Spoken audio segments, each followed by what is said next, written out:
آپ کو ایک افسوسناک خبر سے آگاہ کرتے چلیں، اسماعیلی کمیونٹی کے روحانی پیشوا پرنس کریم آغا خان انتقال کر گئے۔ کمیونٹی کی جانب سے اعلامیہ جاری کر دیا گیا۔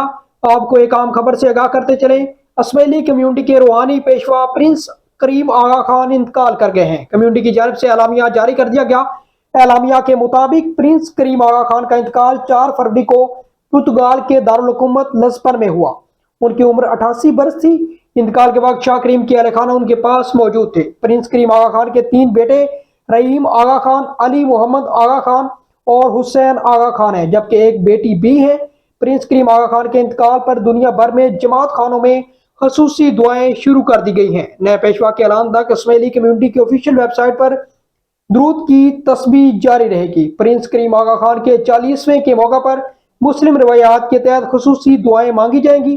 دوسری جانب روایات کے تحت ان کے جانشین اسماعیلی کمیونٹی کے 50ویں حاضر امام کو نامزد کر دیا گیا۔ اعلامیہ کے مطابق جانشین کی نامزدگی پرنس کریم آغا خان نے اپنی وصیت میں کی تھی۔ پرنس کریم آغا خان کے اہل خانہ اور جماعت کے سینئر ارکان کی موجودگی میں یہ وصیت پڑھ کر سنائی جائے گی۔ اسماعیلی عقیدے کے مطابق کبھی ایسا نہیں ہوا کہ جماعت امام کے بغیر ہوئی ہو۔ جیسے ہی امام اس جسمانی دنیا سے رخصت اختیار کرتے ہیں، ان کی روحانی روشنی ان کے نامزد جانشین کو منتقل ہو جاتی ہے، اور یہ سلسلہ 1400 برس سے قائم ہے۔ پرنس کریم آغا خان اسماعیلی مسلم کمیونٹی کے 49ویں امام یعنی روحانی لیڈر تھے۔ پرنس کریم آغا خان کو 11 جولائی 1957 میں امام بنایا گیا تھا۔ اس وقت ان کی عمر 20 برس تھی۔ پرنس کریم کے دادا سر سلطان محمد شاہ آغا خان اسماعیلی تھے۔